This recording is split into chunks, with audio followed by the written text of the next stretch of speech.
देखो, एक कॉन है जिसकी रेडियस r है, हाइट h है और स्लाइंट हाइट l है।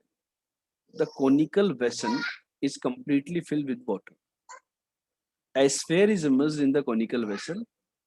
Volume of the water displaced by the sphere from the cone is equal to the volume of the sphere immersed in the cone. तो मतलब वो जैसे समझो कोई कौन था, उसके अंदर अपन ने कोई स्फेयर डाल दिया। अब स्फेयर कंप्लीटली इंसर्ट नहीं हो रहा, थोड़ा सा आउटसाइड भी रह रहा है, तो जितना वॉल्यूम बाहर गया वो उतना ही होगा जितना अंदर ही चला गया। The sphere immersed till it touches the conical sphere. मतलब क्या कर रहा है, इस टाइप की ज्योमेट्री आपको बन रही है। ये वाली ज्योमेट्री देखो, ये इंपॉर्टेंट ज्योमेट्री, ये अपनी भाई ये अपना कौन है, कौन में ऊपर सर्कल वाला पाथ को अपन ने हटा दिया एक बार। ये अपना एक स्फेयर 2D में देखो तो इसे दिखेगा, स्फेयर का ये सेंटर है, ठीक है, ये अपना टॉप हो गया, ये एच कैपिटल एच हो गई, और ये वाली जो ये डिस्टेंस ये कितनी होगी, AC कैपिटल R होगी। कॉनिकल वेसल की रेडियस, ऊपर सर्कल होता है ना कॉनिकल वेसल में, उस तरीके से, ठीक है। और स्मॉल r मैंने मान ली स्फेयर की रेडियस, ठीक है। और ये जहाँ पे टच कर रहा है तो ये परपेंडिकुलर रेडियस ही होगी। ये जो डिस्टेंस है जहां तक ये नीचे तक जा रहा है, यहाँ हाइट तक, ये मैंने मान ली स्मॉल h, ठीक है। सबको ये बात क्लियर है क्या? If the sphere is immersed up to height h, what volume of water it has displaced given that radius is r?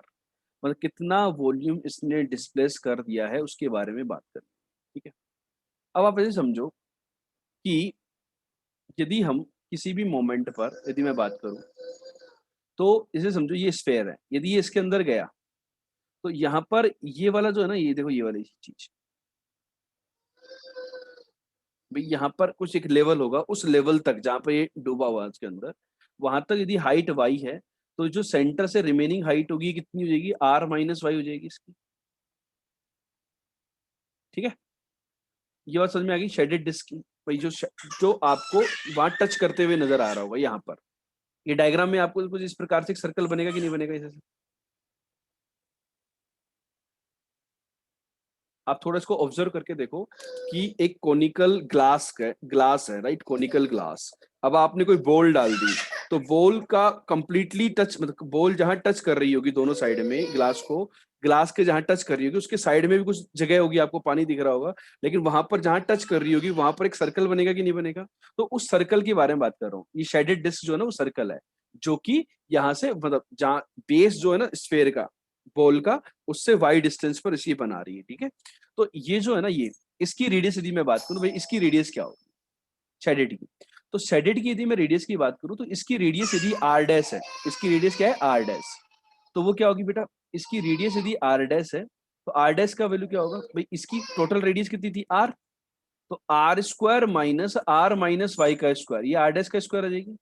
तो भाई y के टर्म में भाई कितना डिस्क जा रहा है अंदर की तरफ, तो वहां से अपने पास ये बात कर सकते हैं हम लोग टोटल, ठीक है। जहां पर ये टच करेगा, जहां पर ये टच कर रहा है, बात समझ में आएगी नहीं है बेटा? तो मतलब एक एनी मोमेंट पर मैं ये बात कर सकता हूँ, किसी भी मोमेंट पर जहां पर यदि y सबमर्ज्ड है तो ये इतना उसका रेडियस आ रहा होगा। यदि मैं बात करूं कि immersed volume as a function of s, भाई हाइट के रेस्पेक्ट में बात करें तो ये क्या हो जाएगा, इसकी रेडियस 2, इसका स्क्वायर कर दो, पाई r स्क्वायर, और y के रेस्पेक्ट में बात कर रहा था तो into D Y, R dash का स्क्वायर इंटू डी वाई, और इसको इंटीग्रेट कर देंगे 0 से h, ये अपना वॉल्यूम आ जाएगा कि नहीं आ जाएगा? ये बात समझ में आई कि नहीं आई? एक स्मॉल एलिमेंट हमने लिया और स्मॉल एलिमेंट को हम इंटीग्रेट करके पूरा वॉल्यूम निकाल सकते हैं, like we do in electrostatics. Sir solid angle से भी कर सकते हैं सर, वहाँ से आसानी से हो जाता है। कैसे? सर 2D में मान लें कि वो थीटा एंगल सबटेंड कर रहा है, ओ और जो टेंजेंट को ज्वाइन करेंगे, जो पॉइंट ऑफ कांटेक्ट उसको ज्वाइन करेंगे तो उसको ओटी, थीटा एंगल। हाँ यस सर। ओटी किसके साथ, ये वाला?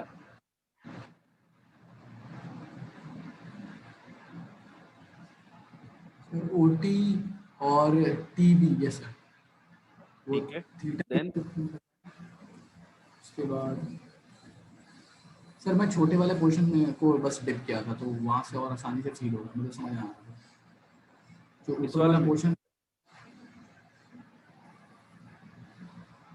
भेज देना एक बार, मैं देख लूंगा ना क्या क्या सॉल्यूशन दे, ठीक है।